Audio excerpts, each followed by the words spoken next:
જય સ્વામિનારાયણ બધાને। શું તમારી કોઈ મનોકામના છે જે લાંબા સમયથી પૂરી નથી થઈ રહી? તમે બહુ પુરુષાર્થ કરો છો, મહેનત કરો છો, પણ તમને ફળ મળતું નથી।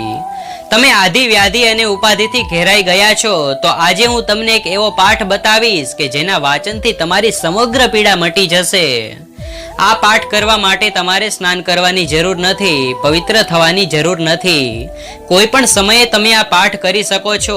હું વાત કરી રહ્યો છું જન્મંગલ નામાવલી અથવા સ્તોત્રની। આ પાઠ કરવાથી ક્યારેય દરિદ્રપણું આવતું નથી। આ જન્મંગલ કલ્પવૃક્ષ સમાન છે, જે ચિંતવો તે જરૂર મળે છે। માલ મિલકતમાં વૃદ્ધિ થાય છે, જન્મ મરણના ફેરામાંથી જીવ મુક્ત થાય છે। જે આ જાપ કરે છે તેના શરીરમાં ક્યારેય ભૂત પ્રેત વગેરે મલિન શક્તિ પ્રવેશી શકતી નથી। પ્રારબ્ધમાં 6 મહિનાનો ખાટલો લખેલો હોય તો આ પાઠ દરરોજ કરે તો ટૂંક સમયમાં ખાટલો છોડીને દર્દથી મુક્ત થાય છે।